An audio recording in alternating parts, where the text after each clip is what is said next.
that's my housekeeping for the day. I love housekeeping. So now that you're here. Really formal piece of paper. I work for the state on saving funds here. So good afternoon. Thanks again for showing up on Friday. We have a couple of people who called in who were sick, and we appreciate the fact that they were not coming. So we did not have a phone line again. I think one of the difficulties is we try to do a phone call is context is lost. So they all thought that was fine. There may be a couple other people showing up. Just went through. I'm assuming the rest of them will then start without her. I think it's always good to do a introduction for everyone who's here. Dave Richard, Deputy Secretary of State Health and DMHDDSAS. Kathy Nichols, Division of Medical Assistance. Matt Hutter, here representing Centerpoint Human Services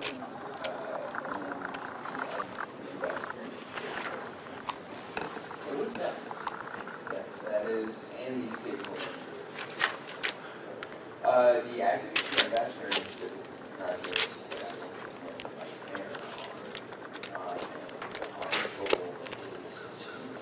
right now we're in kind of the diagnostic phase as far as figuring out what the issues are with advocacy in North Carolina for disabilities. We're preparing a report findings for the year, which we are submitting to disabilities, paying for the project, and hopefully we get a funding with which we will try to do some non-diagnostic stuff where we actually fix some of the issues that we found. But we'll see what happens with that.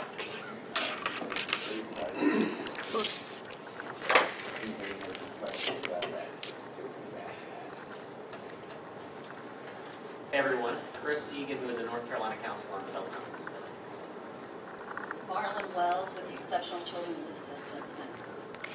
Carrie Erb with the Autism Society of North Carolina and the consortium. I'm Ashley Young, and I'm here as a parent and also as a provider with the University of North Carolina. Stephanie Moore from Mr. Sam, and I'm here as a parent. John Nash, North Carolina. Bruce O'Leary, Barrett. Curtis Bass, North Carolina Veterans Association. Melissa Van, North Carolina Association of Facilities Network. I'm Ron Christian. I'm a physician, I'm a pediatrician and psychiatrist at the Carolina Institute for Developmental Disabilities. Kenneth Boswell, DMA. Hi, Mary Short, and this is my daughter Katie. I have an email list of about 200 families. We represent the very severe and profound end of the spectrum. Beverly Bell, DMA. Sarah Potter, Matt. Steve Stroud, the North Carolina Council on Developmental Disabilities. Joshua Strasberg, also with the Council on Developmental Disabilities. Megan McLaughlin, DMHDDSAS. Maya Williams, DMH. Rachel Noel, DMH. Sandy Ellsworth, DMHDDSAS. Great. So thank you everybody for being here. What we thought we would start with is the draft. What the talking about is. Yeah. We sent out, I think everybody got a copy of that, but they should have captured what we thought we should have captured and get some feedback on this. And so Kathy. Did everybody, so it's just the process, it's actually shame on us. But they just, at the end of the session last time, we had talked about just a one-page sheet to kind of capture what we're trying to do here. And I think we'll share with all of our agencies as well. Get approval and finalize it so that we're all kind of using the same talking points about this. So did everybody get a chance to look at this ahead of time? Probably not the people that didn't get the email this where you want to take a minute and just look at it.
stapled together. This is just a one sheet by itself. And we will talk about this later in the agenda, but for just right now, this particular thing, we should be talking points is reflective of what we talked about at the end of last meeting, and you know, something that you could use to talk to your, you know, your folks you're representing, and that we should use as well. We're talking about you behind your backs. Okay. And but I hear what you're. We'll get to that. I just see that area included is. And what we just should mention the agenda. So How about you, Mr. we've got a, the intention was, this is a really short item, we're talking points to make sure we're feedback on there, we'll get these posted and those things. The listening sessions, it might take a little bit longer to walk through, because we've got a lot of those trending topics. I think it's important for you guys to see what people are saying. Many of you have been at those sessions, but so we'll take a little bit more time there. We have this break scheduled, depending on how you're feeling. We may not do it that time, and the meatier stuff will obviously be the waiver, the first word of the definition we'll look at, because it's the first one we're going to talk about, and then when we begin talking about what was case management and care coordination, what we're hearing is to get some clearer understanding from this group about those things, and then next steps. We tried to just get the short stuff out of the way first. So we want to make sure that. So we'll jump over to the listening tour themes. How's that? And a couple things. One is we've done five of these meetings across the state. And we have 6 or 7 more that are coming up. I think they've been well attended, even in the smallest of communities in Marion. We probably had 20 people there, but in Raleigh and Charlotte, I think we were right at about 100 in each one of those probably. So good number of people showed up, and frankly, a wild cross-section of what I would say probably a large cross-section of where people come from. Lots of, some of it wild, lots of obviously families and people with disabilities showing up, which is something that we really want to see. A lot of provider folks there, but not overwhelming the organization. We're pleased that each one of these have LME-MCO leadership at them from those communities, different folks, but they're, and very pleased with the role that they're playing, which is really active listening, not trying to jump in terms of creating sort of any things. And some of the stuff that people say is difficult to hear, right? If you're running a system. So understand that. And we make some assumptions. One of the things that we make assumptions is that there will be that you never get the larger portion of people who love you showing up. There are often there are those people that do show up though, which is good. But people tend to come out when they are concerned about a system or have lots of things to say, and that's really an important component of this.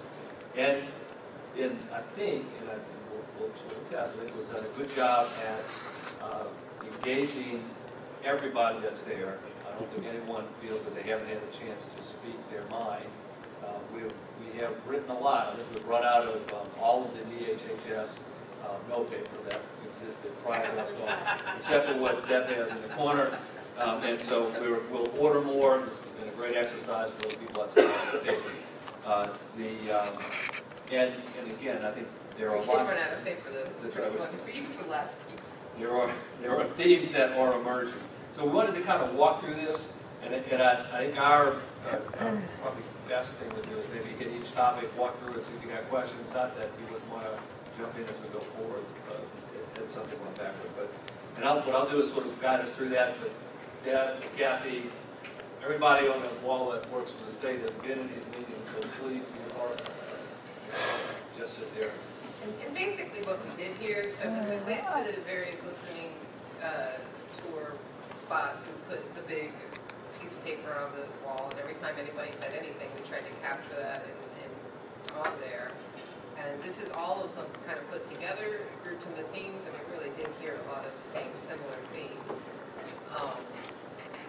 But that's just how this is kind of organized. So it represents all of them thematically. Yeah, and then maybe the other part of it is that we also have had in each one of those meetings, some people are almost trying to write as close to verbatim as what people have said, so we have captured that also. And then sometimes Mary helps us out by being there with a camera. So Posted on YouTube. well, that's true. You're good. Well, the first one is that, and these are not in any particular order. We did not rank order these in terms of what people said, but they were. So qualified workforce, the whole idea that rate structure probably is something that does inhibit the workforce issues. That there's lots of, the way I interpret this, there's a lot of training that goes on, but maybe not training that is actually identified to specifically address what the individual needs of people that are being served are. That we have a lot of turnover, in particular in a direct support worker roles, a lot of turnover in the state. And then a lot of times that there aren't staff available, and that can cause certain services not to be used in the service reduction. I don't want to try to read everything, but I think we'll talk about, kind of mention what that sounds like for us. And I'll keep going if you can stop us. Communication and education. And here's one of the things that has not been great fun for us to hear, but it is entirely accurate, and I think in most whatever I say, is that one, difficult to get information, and I want to be clear, it's not because we're not trying to get information out, it's one of those ways to do it, but I think in our new world sometimes that information flow, we haven't quite figured out how to do it right. And, so we hear that a lot. Information hard to understand. We had someone at the last meeting stand up and say very clearly, if you're asking people with disabilities to read this, you ought to write things in language that is understandable for self-advocates, and by the way, lay people. So quit using all those acronyms and make it simple to understand in a way that makes some sense for people to do that. And then maybe we haven't communicated with all of our partners so well, as that school systems, CDSAs. We had a really fascinating, our first meeting that we had, where a young family member who had a young child gone through the CDSA system, and the response was, I didn't know anything about this other system. And that doesn't seem to make any sense. And we had some confirmation on that in a couple other places. So missing some of the partners that we should be addressing is something that we came away from that. And this one, I don't know, there's one person who said this, probably wrong, that the DHHS, DMA, or the DMH websites are not easy to work. We could not understand why they thought that was true. So we own that real fast. We're trying to figure it out. I think what we'll tell you is that they're not easy for us to use, and we should know how to do it, but we recognize that we have a lot of work to do to make our websites. We do have staff working on that. We have communication staff working on that, but those of you who do websites know it takes a lot of work to get to the point where you can begin to make the changes so that the changes you make don't just create more problems, and that's what we're trying to achieve. But there's some things we can do pretty quick that we ought to do right away. And what we hear from a lot of folks, they don't just trust us. They don't trust the system because we have, one, we don't communicate well, and some things that we've done in the past don't seem to get folks to want to trust us going forward. Cumbersome processes. Probably don't have to read all of these to you, but it's part of what we start out with our values and recognize that we've got a regulatory issue that is difficult to engage, that it is surely not the most user-friendly system to use this, and even the things that we declare that are should be user-friendly tend not to be. So that is really there. We heard a lot about and continue to hear about the variety, the differences between LME MCOs and the need to standardize certain business practices, but also wanting to make sure that we have some flexibility in other areas. The relative is a provider issue. At every meeting we have it, there's a lot of conversation about that. Inconsistent across the state. Some believe that it's not a valued service or not a valued part of our system by LME MCOs, and that families are concerned about further reductions in that effort as we go on forward. And there's some other very technical things that people raise in terms of the transition from CAT to innovation and how that's built. Specialty providers, limited access to that, low rates, and as Carrie has gotten everybody in the autism community to show up at these, we get the autism service gaps promise. Nothing to do with that. It's not, it has nothing to do with it. We had that from folks over and over again, and it's been in every one of the ones. I didn't know anybody else. I was actually, I saw that one more. What are they? I mean, I heard the BSP, yeah, and I understand that for sure. But is it training? Is it, and BSP is Behavior Support Plan? A lot of, there's just nothing in our spectrum that really allows for services. That's really a lot of it. Or what kind of, For autism, but we don't have anything That don't appropriate for qualify. the service or ed, or not enough appropriate service in the service or ed. what do they want? I don't know if we got into that level of detail. I think this is also maybe helpful instructive for the association. It's probably good, as you're talking to members that are showing up, that we had a couple of people, we had one person at the Charlotte meeting that ticked off like 6 things that were, here's what the problem is, what you ought to do about it. That's really helpful. Yeah. It wasn't about autism specifically, but, sorry. But it was, I mean, it was a broad scope of what she was talking about.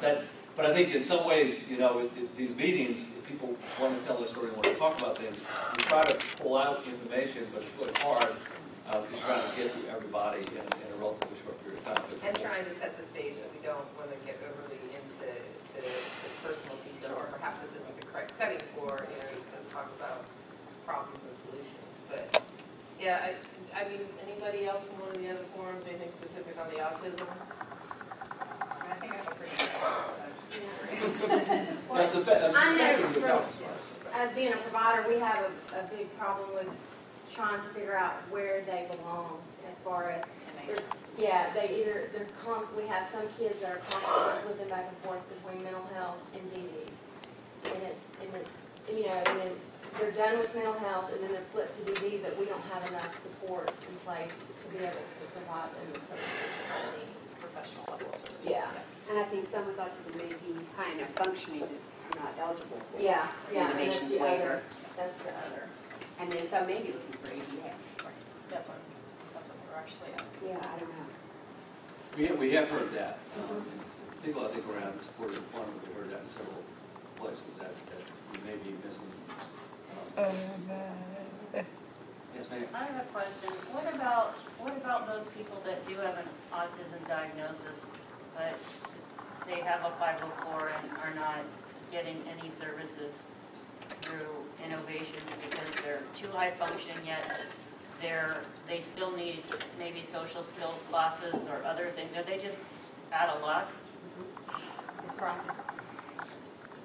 Any of our, The challenge with the waivers that you have, regardless of the diagnosis, you have to meet the criteria for ICF, IID level of care, which is the intermediate care facilities for individuals with intellectual disabilities.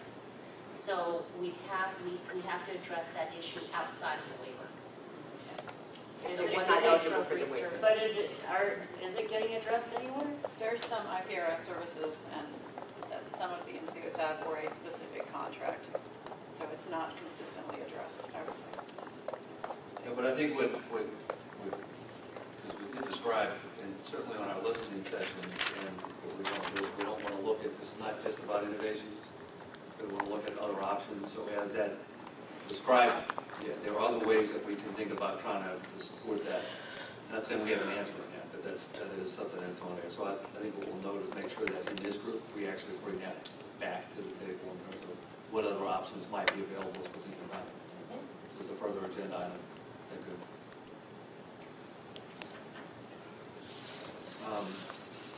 Aging population, we did hear in a couple of places express that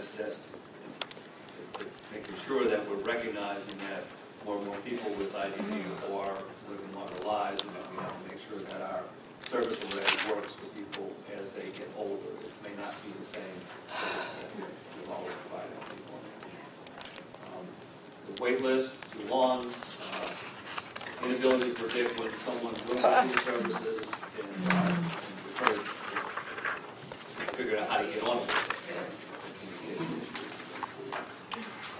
Is there something about delineating what the specific criteria or something that you're looking for to be on the wait list, or how it's They're just saying they don't determined? find out about it. I have this child who needs, like, they've been in need for 10 years, and I'm just now hearing about this and getting on this wait list because nobody told me about it. There's not enough information out there and not in the right places, like the pediatrician's office or the CDSA or what have you, to know that it's even an option. But is there anything that tells people what to submit in order to get on the wait list? And is there any criteria to determine who's going to be taken first? Yeah. Oh, well, I'm so sorry. Were you here when we first started this?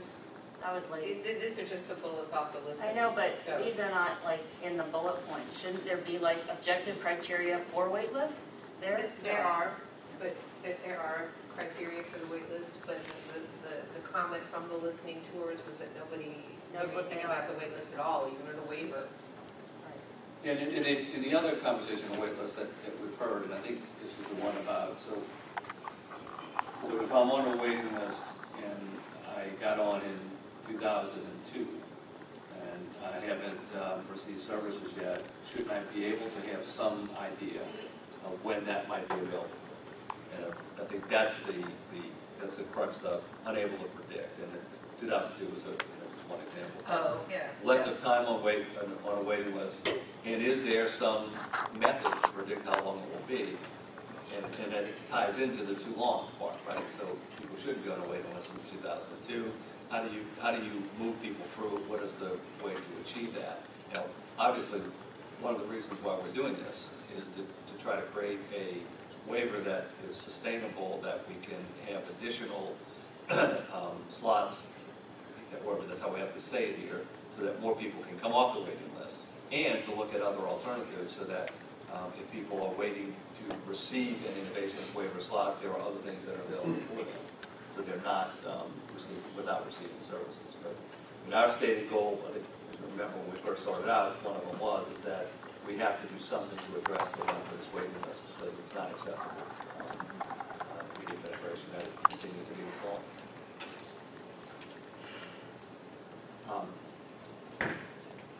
Care coordination, case management, we're going to have a more extended conversation about that later today. And I think, we've had that in here, but it's all over, it's from so many different places. But I think the way we've boiled it down is that there is a belief that some of the functions that were previously provided by case managers aren't being provided at the care coordination level. Two, that even if they are, that there seems to be something missing that people are grasping for. One of the things we've been trying to caution people about is that we'll hear people say advocacy is the thing that's missing, but to recognize that that is not something we can pay for by the Medicaid waiver.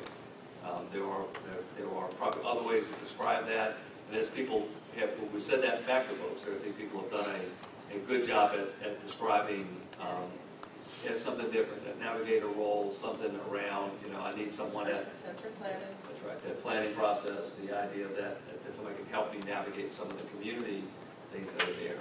And there seems to be a distinction between people that are on the innovations waiver and what they see, and also for those people that show up that aren't on innovations waiver and are still looking for something that can help them navigate. So there are those kinds of distinctions, but we will have a more extensive conversation this afternoon about that.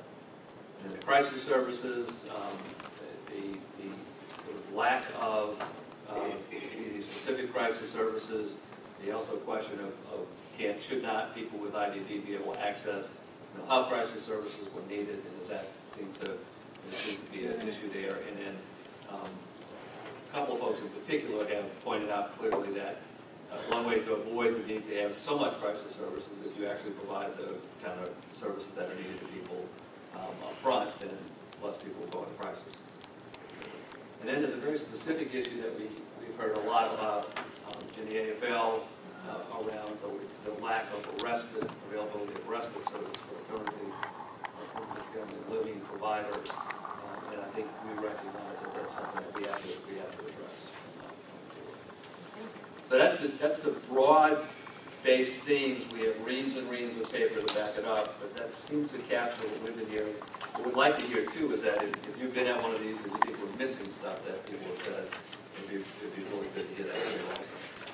Or something more specific you want about this. I see something missing. Did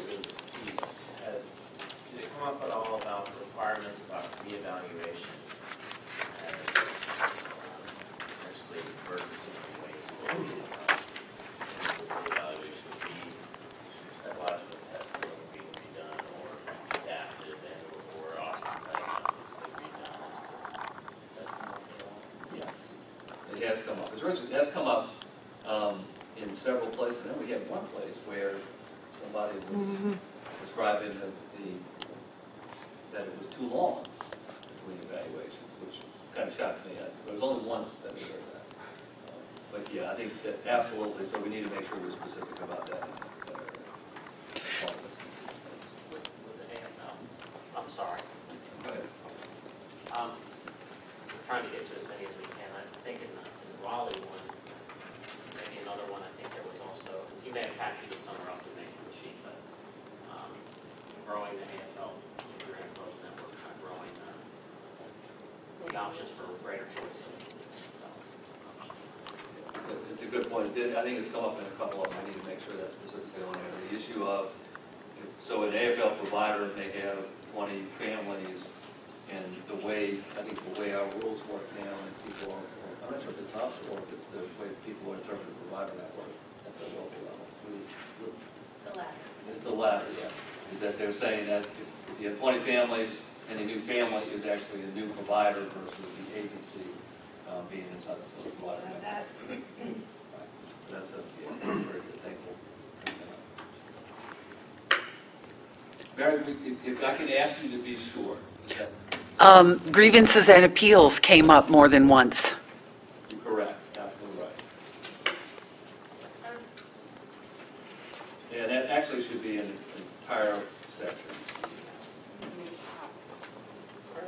Because in it, we also, inside of that, it was sort of broken down in a lot of different places that we've heard of. One is, I think there has been, in several places, people describe, and we thought we'd probably capture a little bit of that inside of the care coordination, but it probably is separate. Is that feeling that the weight,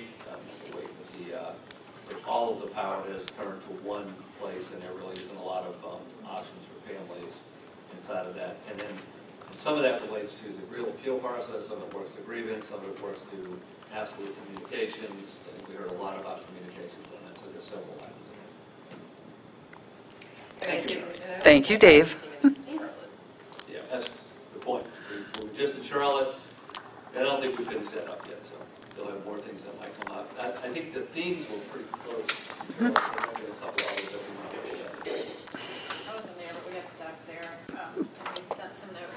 This also came up in Raleigh, it was just around, and it may just fit within this communication. There's so much conversation around the SIS in general. Yes. So I don't know if any And what does it mean, and what are they doing? Yes, and more communication, and good, bad, and ugly. Yeah, you can make a system, absolutely. That's good, yeah.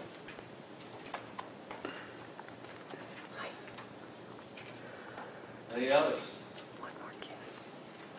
Did anybody touch on dual diagnosed? Oh, yeah, Services that for dual one. diagnosed? You I know can I'm bring that up, from and lack Western. of services and. Yeah, I'm from the western area, and I know that we have a lack of psychologists, and I've got some, I mainly run AFL homes, and I've got some level 4s that have been waiting 2 or 3 years for a psychologist to do a behavior plan, because we just don't have anybody. And even my own child, to get him, he's sick, and I'm from Asheville, and I think the closest place I found was Winston-Salem, and the wait is 1.5 years to get in to see the doctor for me, to get him into Amos's cottage. So, it's a big need. They could definitely get caught another one we left off, you're absolutely right. So we'll go back and obviously update this and send it back out again. I think the main purpose was just also for this group to hear what we're, get an idea of what we're hearing. The other one that came up in Raleigh, and I don't know if it came up anywhere else, was the residential bed limit. There was a lot of conversation around that. Yeah, the number of, People having to go home, I guess at the end of the day, it's all about the rate, but either number of individuals or having to send them home. yeah, that was a really, that was very specific in Raleigh, that one about the, we call therapeutically, I don't know if we call that anymore, but the idea of how much time somebody can be out of the home. And a lot of that, I think, has to do with rates and budgets in terms of what people are having to do differently now. I mean, I think, so not shocking, a lot of undercurrent of what people are talking about is the rate structure that exists. And consequently, but I think important here, and also as we're talking on the board, is that if we're moving toward an individual budget system, some of the rate issues can be addressed in that, not all, because there is always going to be a limited amount of money to do things, but there are different ways if you have a flexibility within inside of an individual budget that people can make some decisions that might impact that differently. Certainly, the LME can make different decisions inside that individual budget in terms of rate structure. But it is one of the reasons why we think that's it's important for us to go that way, because rather than having a system that is built upon really restrictive service definitions, get something that's much more flexible that allows that kind of flexibility inside of that. We also heard of one place the whole issue of what happens when the employer mandate comes in for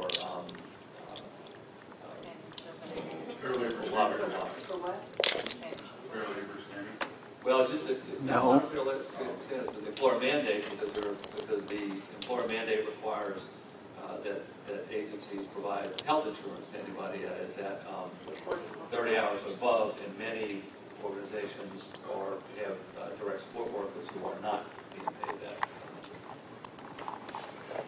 And so if that's the case, January 1st, there's essentially a huge impact on the budgets of the organization. Yeah, Yes, but ma'am. is there any, is the residential care facilities going to be on this group's agenda at all? And the fact that Cardinal has, I think, a limit of 3, and they hold the provider letters. Basically, they don't offer them all the time, and they're group homes that are ready to open, and they can't get provider letters. Is that something that's outside the scope of this So ordinance? network access, I'm sorry? network access? It's basically the LME has to issue a letter authorizing the facility to then seek DMH approval after they approve them. And apparently there's a lot of residential group facilities that would like to come into existence, nonprofit and for-profit, but these letters are not being issued. It's a network issue. Yeah, provider network is definitely something that, yeah, I mean, I didn't see it on the itinerary, and it's... that's just for today. I mean, it's something we can... But that's something that's a big issue. Sure. Okay. So I would suggest that, I don't know if you want to have your break now, or if you want to go over this document, like, then take a break and come on to care coordination. Add one thing quick. Whether we're going to go in break or not.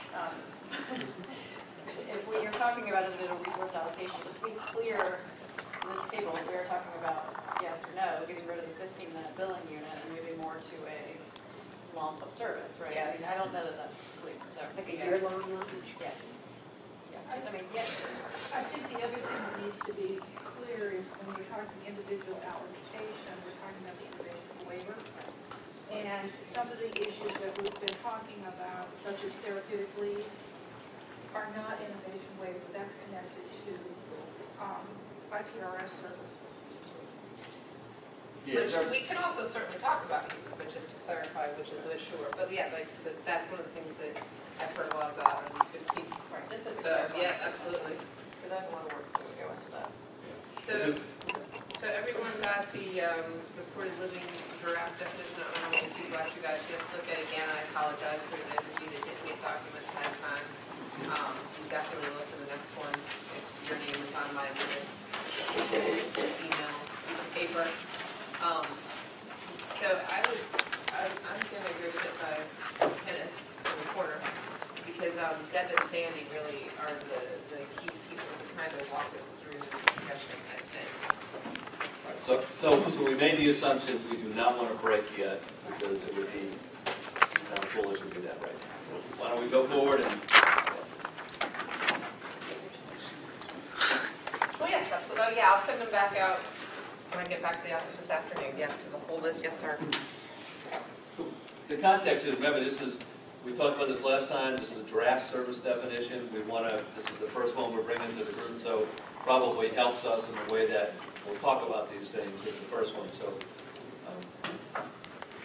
Yeah, so for anybody who didn't get a chance to read the whole thing, I know it seems cumbersome, but we wanted to actually give you all the meat behind what was being considered when we were looking at this definition. So there's a narrative, but then we also have an issues to consider section.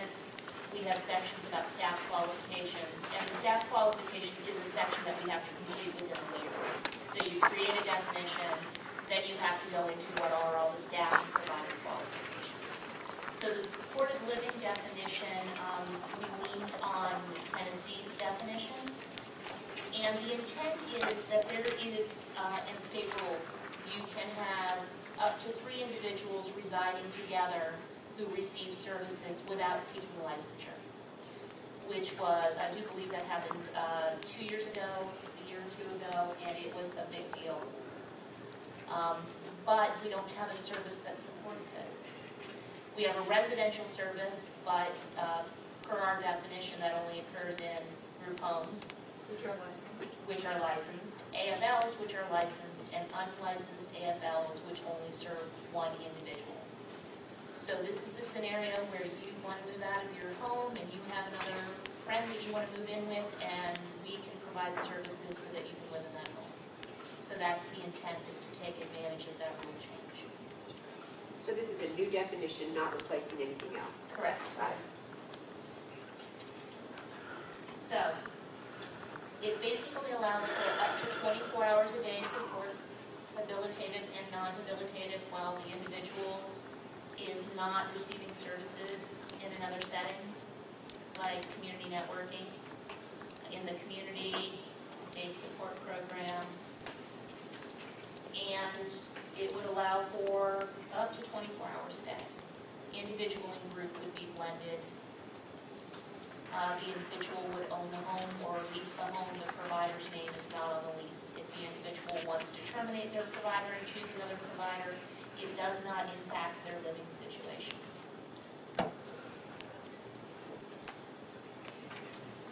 So, we talk in the definition about the things that can be covered, assisting with household chores, assisting with activities of daily living, going out in the community, grocery shopping, things of that nature.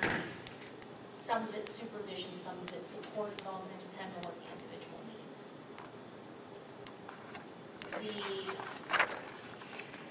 The only thing I would add to this definition is that more than likely for it to be financially viable, you would need to have 2 people living together.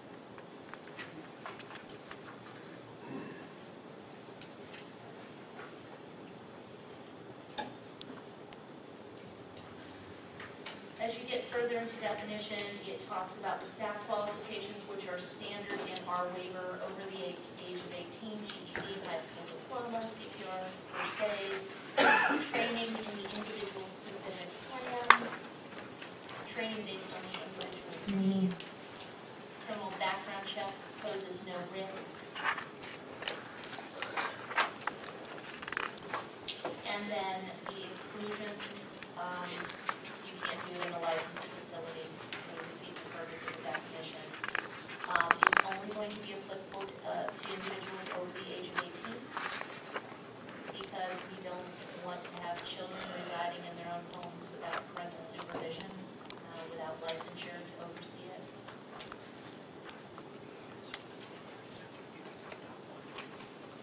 And then home modifications would be covered under the home modification definition if the individual owned the home. If they rented, the modification would have to be portable, so that they could take them when they left.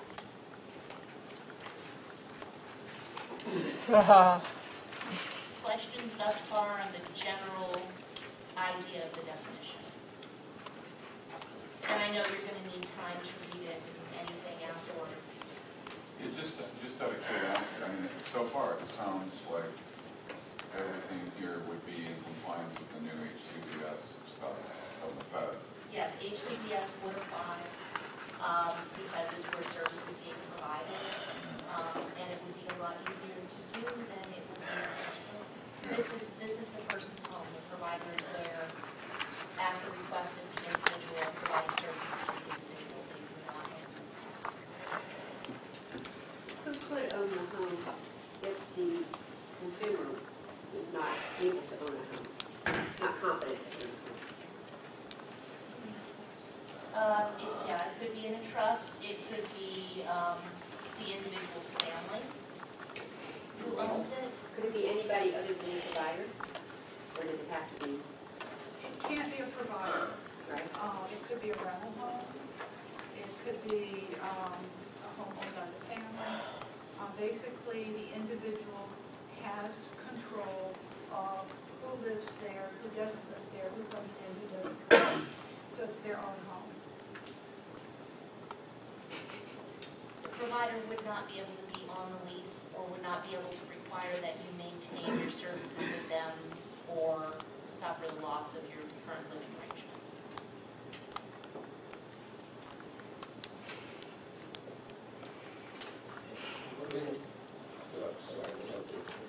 Let's say putting this together, how confident are you that financial liability can be assured even with two people? That's something that we are going to have to look at doing a rate modeling on. We can, the next section is the rate structure and looking at levels of it and how much support is needed. So an individual who did not need 24-hour-a-day support but then needed somebody to drop in periodically, maybe served at one supported living level, and then an individual who needed 24-hour-a-day support would have another level. We also, it's going to allow individuals who may have a job that need some supported living to be able to live there plus be working somewhat on a job. So a lot of it's going to depend on that person and that person's family's ability to contribute also.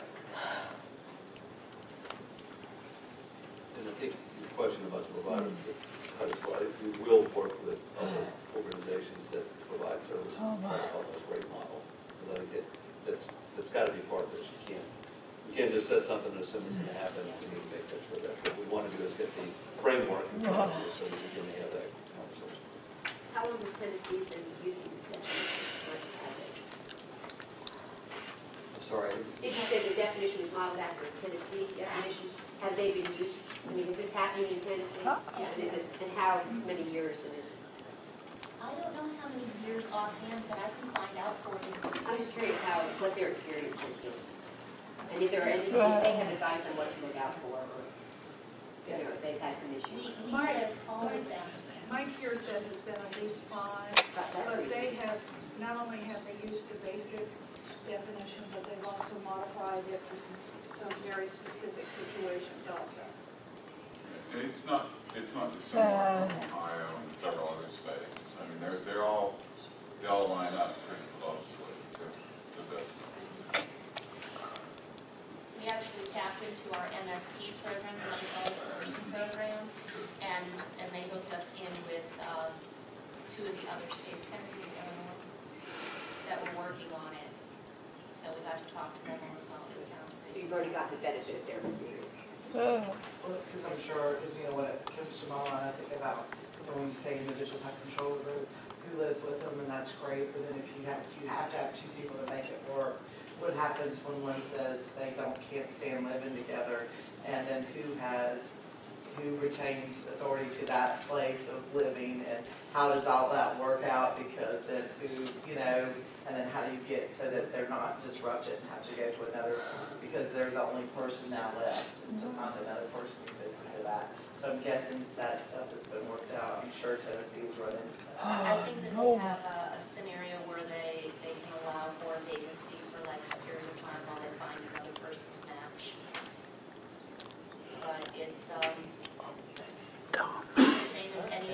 have in a real world situation where I decide that I want to live with Sandy, and then, Sandy says she doesn't want her to. yeah. Those situations can only work pretty much in the mental option. Yeah, the ownership issues in front of them. I think the odds are that this will be much more used in rental than in ownership is correct, but you may have lifelong friends who choose to do this, and that would make some sense in ownership. And there are states where I've seen that they've had people who spent long time together and did in fact, I mean, they'd already lived together for 4 or 6 years, and then they went and bought a house together. We had 3 ladies in Winston-Salem who did that, who purchased a home together. We're seeing parents set up some, their parents, and then their friends' parents, they're banding together to create some. Well, and sometimes, you know, if it's a family home and it gets willed to the individual, there's a way to set it up so that it doesn't affect their eligibility. They can still gain the value of the asset without it being a detriment. What's the advantage of this service to the hourly services? Some electronic sort of monitoring or support type, that'd be. What problem are we trying to solve? Simultaneously, we are updating our assistive technology definition, and we'll bring that to you as well, to include a lot of the newer things. You know, there are amazing things you can do. You can have a pressure plate so you know when somebody gets up. You can have something that turns off the stove if you leave it on for more than 15 minutes and nobody has touched it. You can have pillboxes that open at 4 o'clock with today's meds. I mean, there are a lot of things that will lend independence to people that we wouldn't have dreamed of 10 years ago. Including off-site monitoring through use of visual or auditory monitoring. Which may be a choice from some people who really don't want to have to look at another person for 1 more hour. I mean, there are just times when you want to get away. And this will afford us that line between health, safety, and dignity of rest.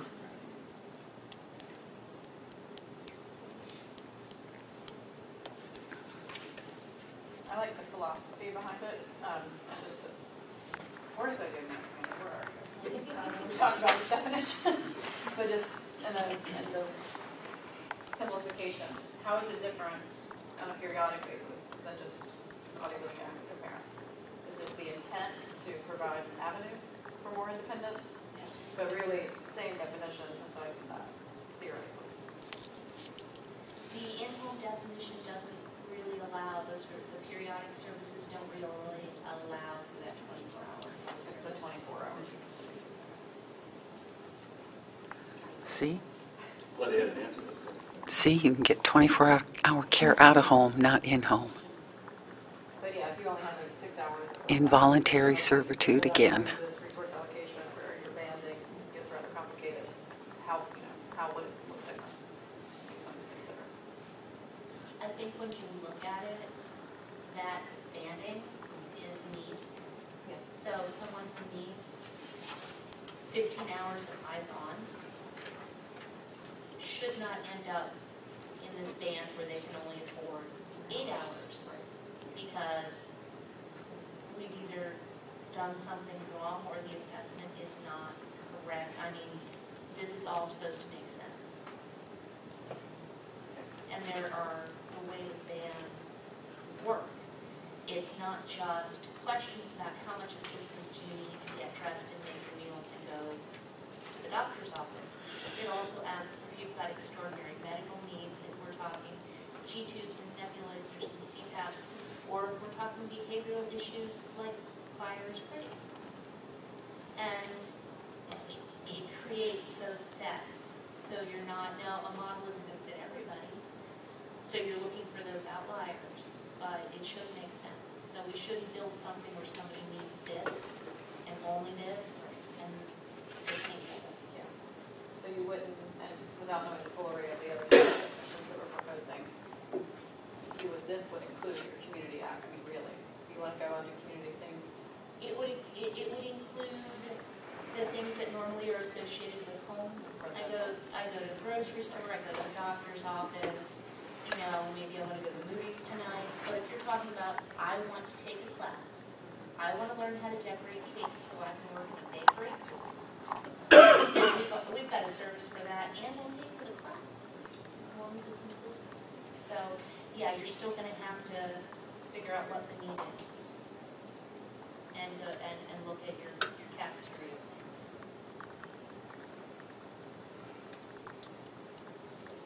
Other thoughts? I see under exclusions that it excludes persons under the age of 18 since the home must be under the control and responsibility of the residents. Yes. So that says there needs to be some level or ability to inform a judgment or make a decision.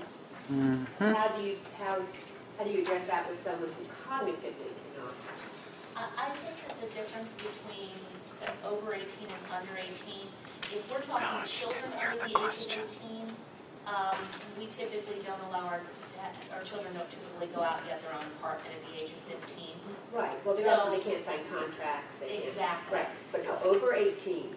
If the individual has a guardian, Yeah. then the guardian would be involved with this. Okay, so is the guardian then considered the person then who would be making who would have control and responsibility of who the roommate might be, and in reality, is that what we're saying? I think in reality, the individual is going to be as involved in possible. As possible. But if the individual can't make a legally binding contract because they have guardianship, then the guardian will be involved. But, whenever a guardian's involved, we want the person involved to the fullest extent possible. Okay, so even though the individual doesn't have the ability to sign the contract, as long as the guardian is there. And we can There's make no that exclusion clear. for that. Okay. Yeah. This would be important We would to call add it that. attorney or something like that. The clarity, because there are people, we all know the reality of guardianship, but sometimes people don't have the voice, even though that, we know what the guardianship rules say, that people should still be brought in, but that doesn't happen in the reality of things. And so if it's written in here so that people, you know what I mean, to keep that in mind. Yeah, so that it's saying that just because you are the legal guardian doesn't mean that this individual doesn't still have a right to have a voice. And if it's put in here that they should be at the table and have that voice, that it gives a little bit more to that, I think, because I do see that time and time again. That it's not a good intention. I mean, I know from my nephew himself, having to just feel, you want to look out for them, but there comes a point where their voice has to. Sometimes there's a shortcut. Yeah. And you think you're doing the right thing, but at the end of the day, if somebody has to live with somebody else, no matter how much I adore Sandy, at least ask me if I want to move in. Because I might not like cats. And hear their voice when they're not happy, and not just say, well, it's going to be too much trouble for us to switch this out. Somewhere their voice stays a major part in this. I think it almost has to be written in there to make sure that happens. But also recognize that sometimes the individual doesn't have the ability to voice. So it's a period of discernment by watching behaviors and trying to determine, does this person like this person or not? And it's a much more complicated situation. But at the end of the day, Guardians aren't the problem compared to group But homes. you've got the time and then the funding. I agree, I want to echo all those thoughts, but also just in general thought for all of these definitions moving forward. I understand that a lot of what we're talking about might not have been initially included because it seems like common sense, which it is, but I think it's important to remember that common sense very rarely plays a role in stuff like this. So the more explicitly things can be stated, it seems like it should be given. It's probably for the better because, as we all know, there's no such thing as a given. Here's a dilemma we face, and I appreciate how you brought that up. The dilemma is, we want to write the service definitions to allow as much flexibility as possible. Because we're trying to do this inside of, if we're doing this inside of a individual budget, the service definition doesn't have to control as much utilization, which is what they've often done in the past. So maybe I think what you're saying is that in some of these things about who can access and use and how that looks, we have to be really clear. But in some of the other areas, be more flexible. Is that what you think about it? And actually, in the waiver template, there's an entire section, appendix D is completely about person-centered planning. So maybe that's where we need to make that explicit, regardless of who has guardianship, the individual still has a voice in this. Yeah, To the extent possible. Hey, the law is the law. Clause somewhere, there's one, as long as it's there. And be aware, group homes don't give you a voice. Put in your policy too, though, because who reads, not everyone reads the waiver. I know that's shocking. Come on, though. Nobody else reads the waiver? How many of you have read the waiver, really, honestly? Oh my God, it's scary and. I mean, I have, but not See, everyone. I'm not as twisted, but yes, in policy, most definitely, we can be very explicit, you know. Well, and I've read the CMS technical guidance. Who's read that? Probably, I was just gonna say, actually, for those of us that are a little newer to the policy side of things, it would be, everything I know about it, I know families quickly, but I would love to actually, I would see a copy of it, or the structural or outline or how structure, how this one needs to be structured. So you would like for me to send out this current waiver that we're operating under along with these documents? I think that would be. And I don't know if it's too advanced, but I mean, that speaks a little bit to what I was asking, what are the others, you know what I mean? Like, and maybe it is too advanced to have that in some sort of rubric, but we were talking about these service definitions, like, moving forward. Good point. And maybe in our next meeting, one of the things we start with is a sort of waiver 101 kind of piece and sort of lays, maybe not 101, maybe 2015 or something. We write that and just take a little time to make sure we're all on the same page with that language. It's good.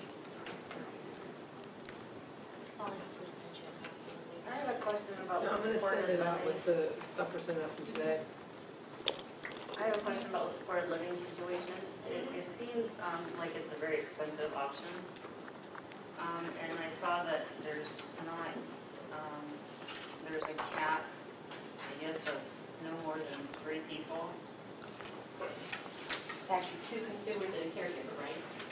It says 3 residents, You can have 3 including the caregiver. So why would you have a cap of, why would you include the caregiver and as opposed to spreading the cost out for one extra person? If the caregiver was living there, if you don't have the caregiver living there, it's 3 individuals, and that's actually what's in the statute. So if you don't have the caregiver living there, it's 3 people. Okay. And If you get above that, it has to be a licensed facility. Yeah. And so who's monitoring this if it's not licensed? Thank you. I mean, don't you want facilities to be licensed? No. No. No, this is not a facility, this is 3 people choosing to live together and having the right to live together in their own home without having licensure forced upon them. Okay, well then who's monitoring whether, these people who maybe can't decide for themselves that they're getting a safe environment? There'll be the same monitoring. We monitor people who live in their own homes with their families. We monitor people who live in their apartments. We monitor people in licensed facilities. There's care coordination. If they're receiving daily services, you're having at least one provider in and out of there, quite possibly 2 provider agencies. I know, but if someone's a level 3, they're going to need a lot of monitoring versus someone who's a level 1. Well, that's part of why we're talking about things like, remote security systems and things like, like we're talking about the pressure plates to be able to tell when someone gets to bed, things, make sure the stove's not on for more than 15 minutes when nobody's touched it, things like that. I mean, that's why things like that The other thing, maybe again, context, I think is really important, because we may have lost some of it.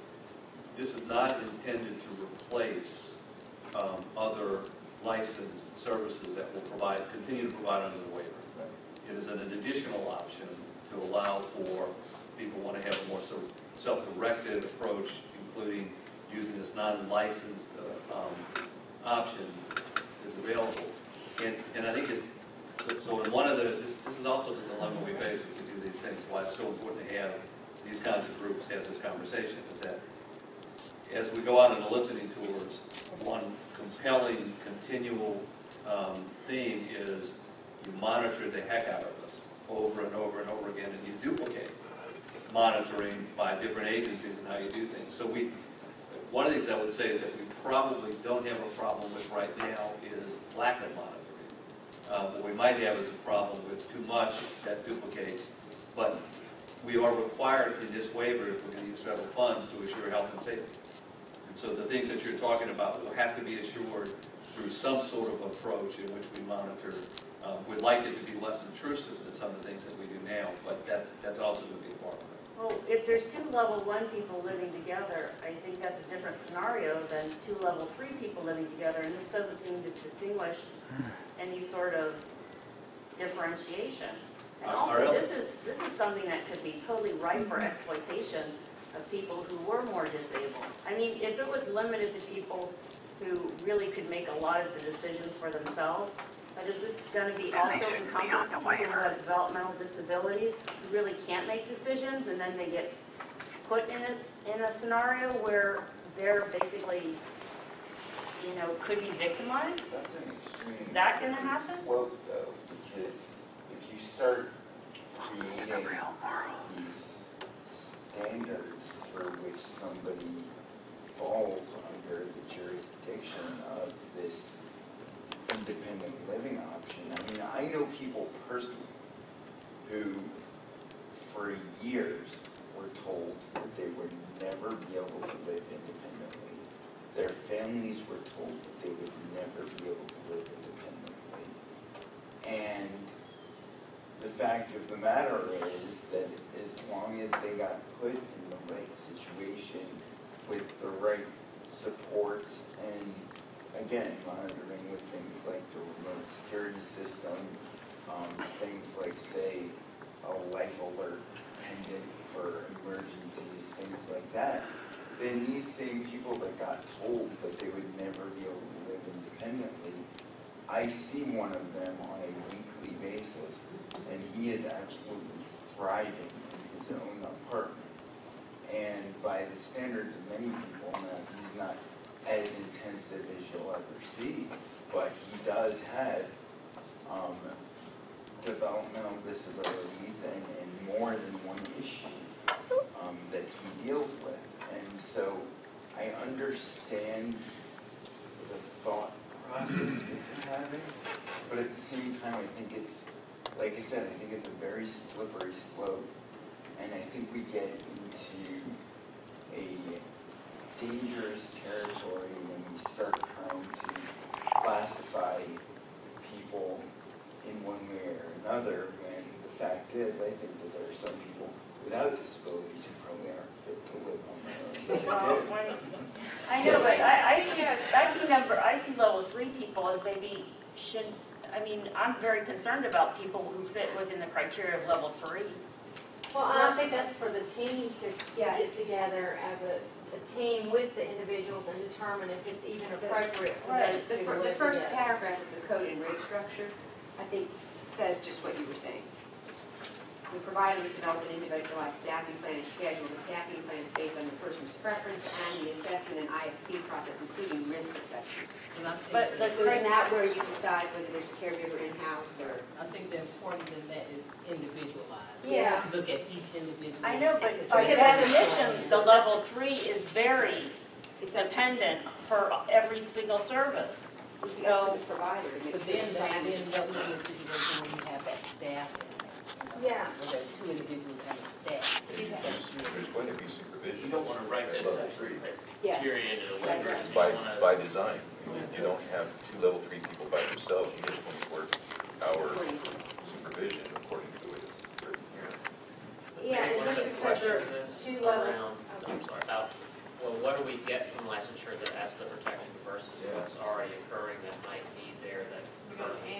that checks your fire alarm. I'm just Fire department. concerned that, you know, Fire this marshal. just seems to be something that can be slapped together relatively simply, and then if, I understand people who basically need some assistance, or maybe some people need a little bit more, but if there's someone who really can't make decisions for themselves, and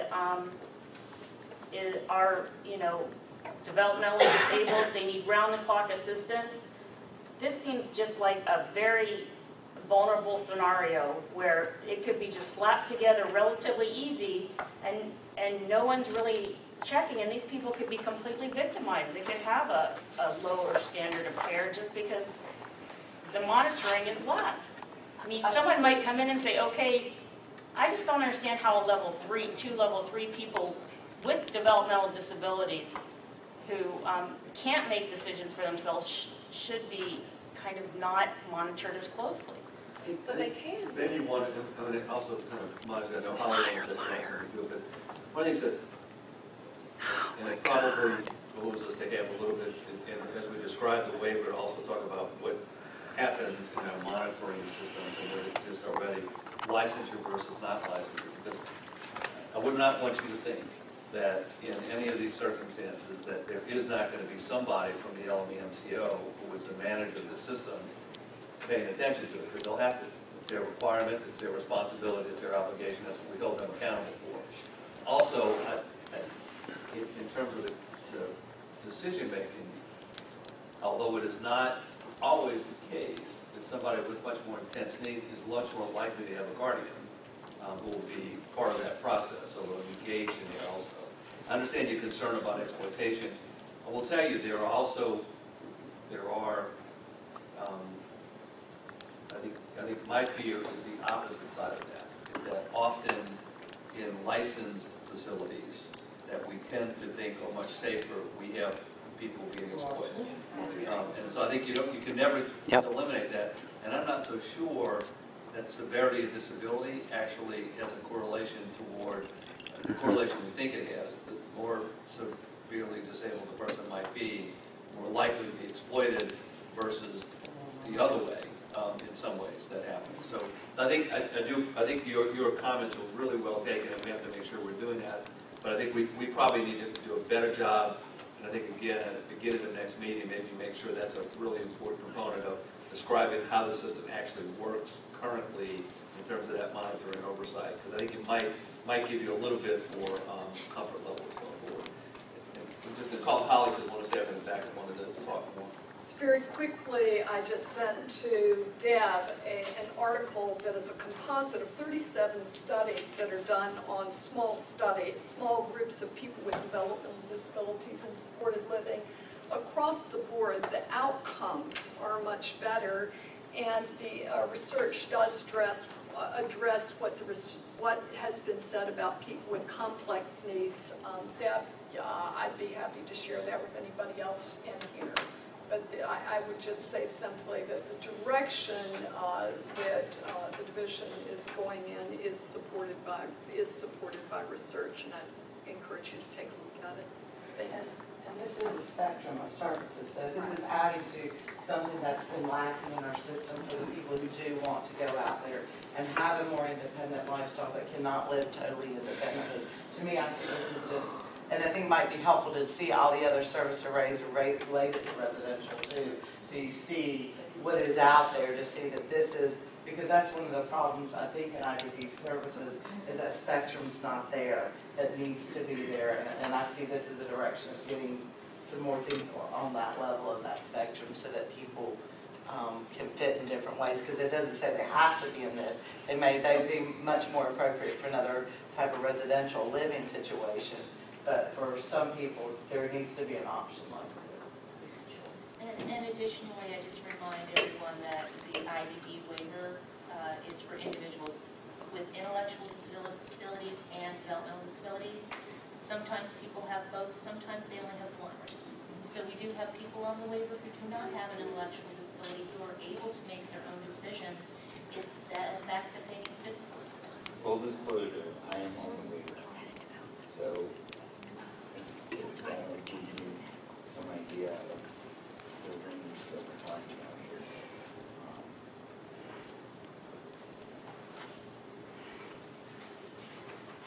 far as the next steps, when you provide us, just so I'm clear, when you give us the definition, and I've been in the conference, I had a chance to read it ahead of time. So looking at this, are you wanting us to then go back between now and our next meeting, or is this, I mean, so we have that time before we look at it? I mean, what is the next steps with you bringing the definitions to us like this?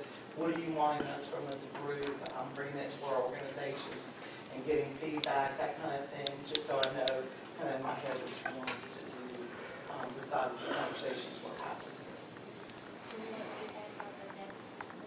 I think maybe wait on this one, because we might change that format, but we'll make sure we test a couple things here.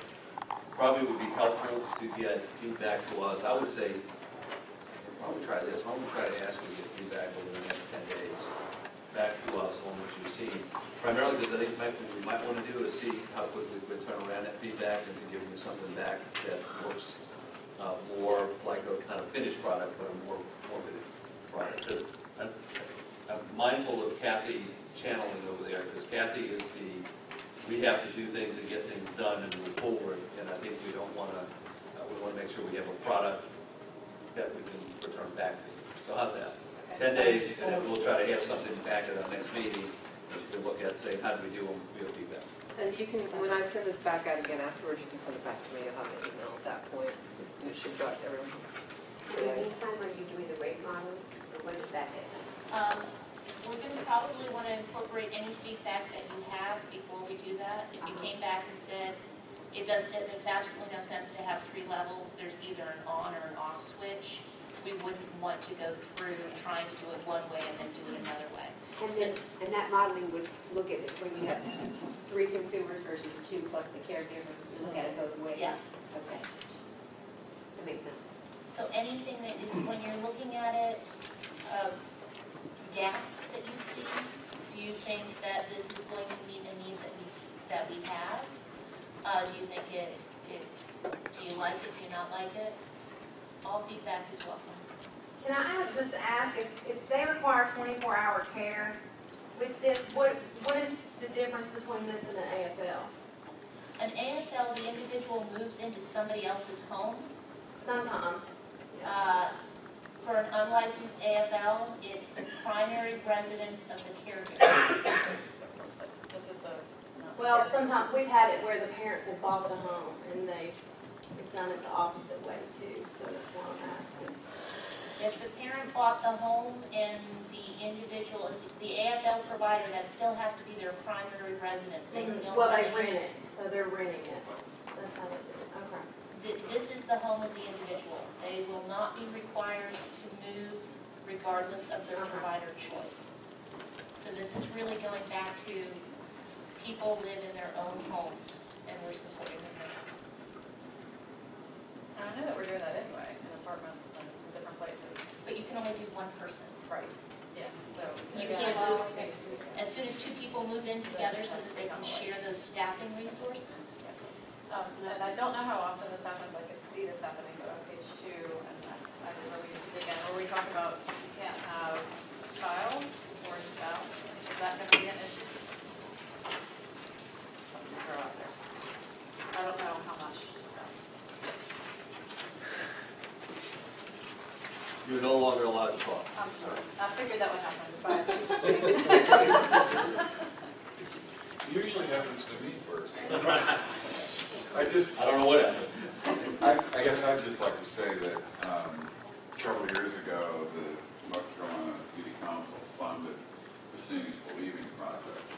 And this was one of our primary recommendations. And we really think this has done exactly what would have been necessary for the vast majority of the people who wanted to be able to be supported. That this would do what they wanted to have happen in their lives. So I want to congratulate folks who did this work. And a lot of the MFP was really supportive of this. Okay, so not to cut off conversation, but to cut off conversation. How about we take a 10-minute break?